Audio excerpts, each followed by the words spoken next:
Oi, João. E aí, Léo, beleza? Tudo beleza? Eu queria te ensinar uma coisinha hoje, posso? Pode, claro. Eu queria falar um pouquinho sobre porcentagem para você. Ah, legal, quero aprender.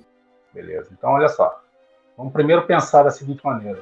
Você acha isso importante, esse tema? Eu acho muito importante. Por quê? Ah, porque é um assunto que está muito presente no nosso cotidiano, né? Por exemplo, Ah, por exemplo, a bateria do nosso celular.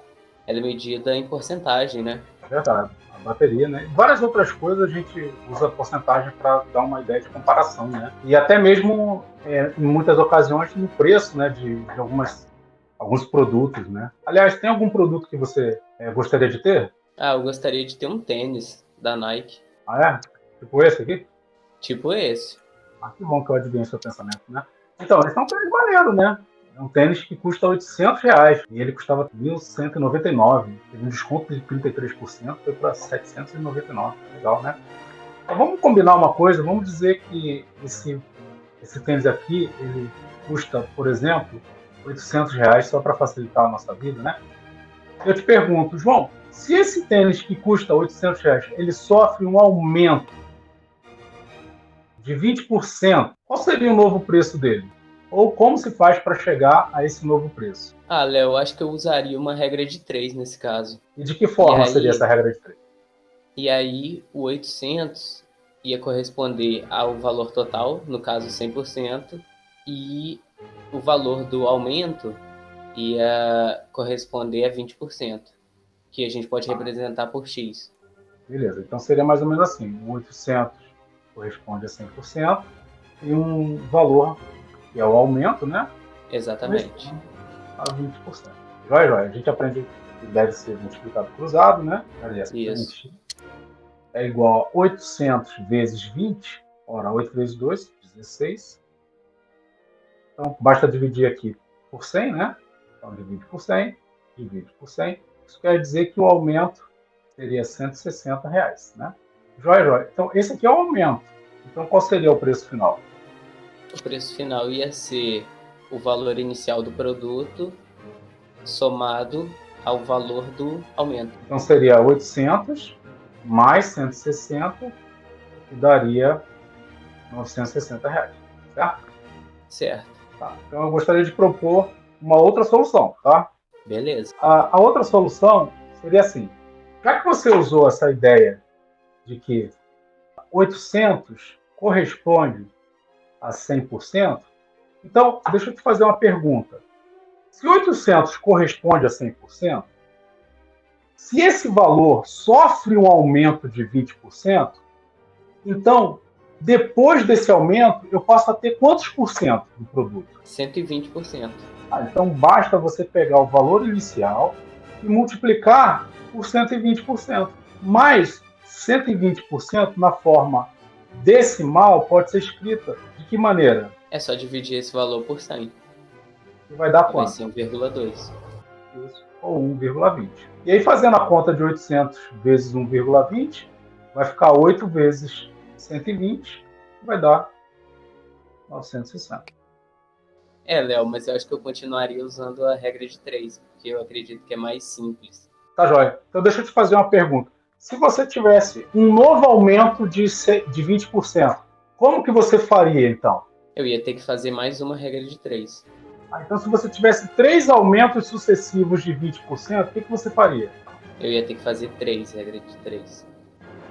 Então, isso quer dizer que se eu tivesse 10 aumentos sucessivos, você faria 10 regras de 3. Concorda comigo? Concordo. Por outro lado, o que eu estou propondo a você, João, é que se você tem aumentos sucessivos, por exemplo, nesse caso de 20%, então esse 120% aqui dá origem ao 1,2 ou 1,20, dois aumentos sucessivos, então você teria 800 vezes 1,2 ao quadrado. Agora, se você tivesse, por exemplo, 10 aumentos, Eu ia ter que colocar o 10 como expoente. então ficaria 1,2 elevado a 10. Ao invés de você fazer 10 regras de 3, você faria a conta aqui. Entendeu? Entendi, realmente fica mais fácil. É. Agora, observe que isso, na verdade, João, vale a ideia para desconto também, tá? Isso quer dizer o quê? Isso quer dizer que se você tem esse produto que custa R$ 800, então se a gente pensar em desconto de 20%, se ele ao invés de aumentar, você tem um desconto, então basta você pensar, ele inicialmente corresponde a 100%. E se ele corresponde a 100% e sofre um desconto de 20%, isso quer dizer que você deixa de pagar 20%. Portanto, você tem que pagar quantos por cento daquele produto? 80%. E se você pagar 80% dele, basta multiplicar por qual valor? Por 0,8. Ou seja, 0,80. Por quê? Porque é 80%. 8 vezes 8, 64. 120, 120, 640 reais. Então, se você tem um desconto de 20%, o seu produto custaria 640 reais. Agora, eu queria te fazer uma pergunta, João. Olha só. E se eu sofresse um aumento e um desconto de 20%? O que ia acontecer? De 20% e eu tenho um desconto também de 20%. Bastava eu multiplicar o valor total pelo valor do aumento e pelo valor do desconto. Isso é 800 vezes 1,20 vezes 0,80. Concorda comigo? Concordo. Então isso aqui na calculadora seria... Então isso vai dar R$ 768. Agora uma pergunta, se inicialmente você tem R$ 800, sofre um aumento de 20%, depois sofre um desconto de 20%, não era para voltar a ter R$ 800? Era. Por que isso não acontece? Então, isso não acontece porque, vamos pensar um pouquinho, quando você dá esse aumento de 20%, você lembra que o resultado dessa conta aqui deu 960? Lembro. Então, aí agora a gente vai estar dando um desconto sobre os 960. Entendeu? Então a gente está dando um desconto sobre uma quantidade maior. Então eu vou ter, claro, um valor a ser descontado maior. Por isso que vai ultrapassar ali os 800. Ah, agora entendi. Beleza. E por fim eu queria te ensinar um macete. Tudo bem se eu te ensinar um macete? E qual é esse macete? É esse aqui, ó. É um truquezinho bem legal. Olha só, suponha que você queira calcular, por exemplo, quanto que é 18% de 50. Então, 18% de 50, você pode fazer o seguinte, ao invés de você calcular 18% de 50, você pode calcular 50% de 18. E 50% é fácil, porque 50% equivale o quê? A metade. Então, quanto que é a metade de 18? É 9. Então, quanto que é 18% de 50? É 9 também. Mais fácil, né? Sim, gostei da dica.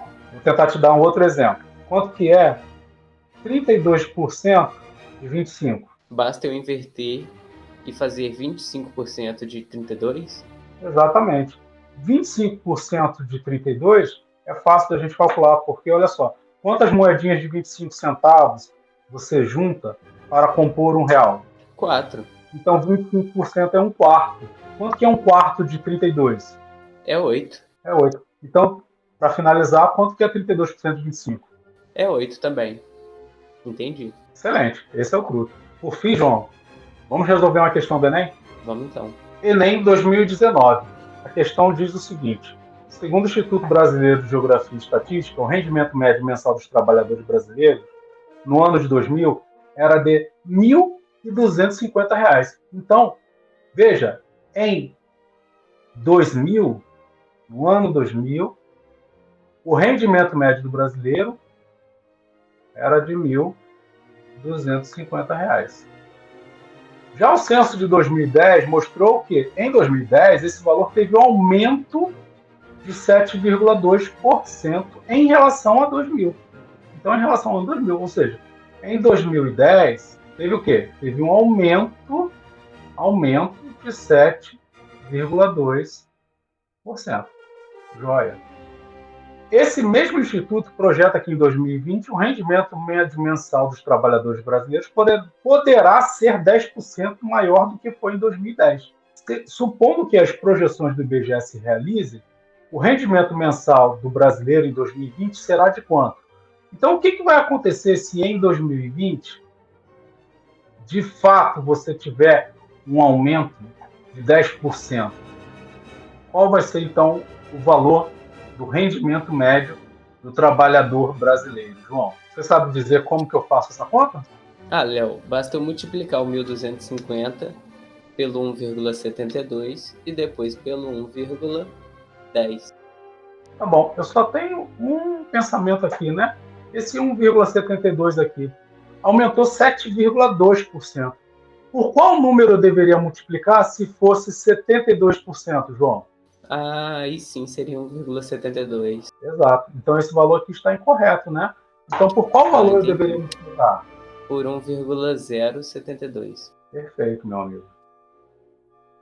E aí é só fazer essa conta. Quando você faz essa conta, 1.250 vezes 1,072 vezes 1,10, 1,1, o resultado disso vai dar R$ 1.474. Ué, Léo, e como que você sabe essa conta? Eu tenho a tabuada de cabeça de 1.250. Entendi. Obrigado, João. Muito bom dialogar com você. Eu que agradeço. Valeu. Valeu.